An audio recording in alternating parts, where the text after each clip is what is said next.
కాంగ్రెస్ నాయకులు కంది శ్రీనివాసరెడ్డి క్యాంపు కార్యాలయం ప్రజాసేవా భవన్తో నిత్యం అభిమానులు సందర్శకులతో సందడిగా మారుతుంది.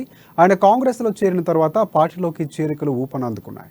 ప్రతిరోజు మండలాల్లోని వివిధ గ్రామాల పట్టణంలోని పలు కాలనీల నుంచి పెద్ద సంఖ్యలో తరలివచ్చి కంది శ్రీనివాసరెడ్డి సమక్షంలో పార్టీలో చేరుతున్నారు. ఇక పట్టణంలోని 2వ వార్డు చిలుకూరి నగర్ కాలనీకి చెందిన షేక్ అయ్యూబ్ అలాగే వసీం ఖాన్తో పాటు మరికొంతమంది కాంగ్రెస్లు కండువా కప్పుకున్నారు. ఇక కాంగ్రెస్ పార్టీలోకి వారు చేరారు. జైనత్ మండలం సుందరగిరి గ్రామానికి చెందిన లక్ష్మారెడ్డి, నాగన్న, సయ్యద్ రియాజ్, ఫరూక్ అహ్మద్ కంది శ్రీనివాసరెడ్డి సమక్షంలో పార్టీలోకి చేరారు. ఇక కేంద్ర రాష్ట్ర ప్రభుత్వాలు నిత్యావసర ధరలు పెంచి పేదల బతుకుల్లో ఆటలాడుకుంటున్నాయని కంది శ్రీనివాసరెడ్డి సందర్భంగా అన్నారు. ఇక జిల్లాలో కాంగ్రెస్ పార్టీ ప్రభుత్వ హయాంలోనే అభివృద్ధి జరిగిందని, పేదలకు ఇండ్లు వంటి ఇంటి జాగాలు అప్పటి కాంగ్రెస్ ప్రభుత్వాలు ఇచ్చాయని చెప్పారు. ఇక భారత ప్రభుత్వం ఒక్కరికైనా ఇంటి స్థలం ఇచ్చిందా అంటూ ఆయన సందర్భంగా ప్రశ్నించారు. పార్టీ గెలుపు కోసం కృషి చేయాలని కోరారు. కంది శ్రీనన్న మంచితనం, సేవా కార్యక్రమాలు చూసి వచ్చామని, తప్పకుండా కంది శ్రీనన్నను గెలిపించుకుంటామని కొత్తగా పార్టీలో చేరిన వారు తెలిపారు. ఈ కార్యక్రమంలో ఆయనని సంతోష్ రావు, పిడుగుస్వామి యాదవ్, అలాగే అల్లూరి అశోక్ రెడ్డి, పోతురాజు సంతోష్, షహీద్, నిఖిలేష్, మెస్రం చిత్రు, అలాగే సంజీవ్, అన్నెల నడిపన్న తదితరులు పాల్గొన్నారు. టీ పొడి ధర పెరిగింది. రామన్న పాలనలో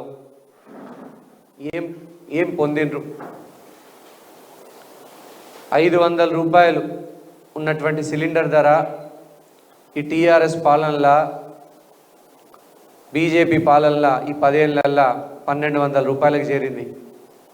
నూనె ధర పెరిగింది, పప్పు ధర పెరిగింది,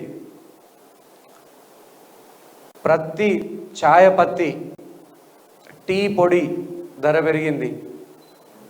కానీ మనుషుల ఆదాయం ఏం పెరిగింది? ఆ రోజు కాంగ్రెస్ పార్టీ మీ గరీబోళ్ళ కోసం, పేదోళ్ళ కోసం ఉపాధి హామీ పథకాన్ని తీసుకొచ్చింది. ఉపాధి హామీ పథకాన్ని ప్రవేశపెట్టి గరీబోళ్ళకి, పేదోళ్ళకి పొట్ట నింపింది. ఇంత అన్నం, బుక్కెడు అన్నం పెట్టింది కాంగ్రెస్ పార్టీ. ఇప్పుడు ఉపాధి హామీని ఈ టీఆర్ఎస్, బీజేపీ కలిపి చంపేస్తున్నాయి ఉపాధి హామీ పథకాన్ని. ఆనాడు ఆదిలాబాద్ ప్రజలందరికీ నేను విజ్ఞప్తి చేస్తున్నా, ఆదిలాబాద్లో అభివృద్ధి జరిగిందంటే కాంగ్రెస్ పార్టీ ఆధ్వర్యంలో అభివృద్ధి జరిగింది.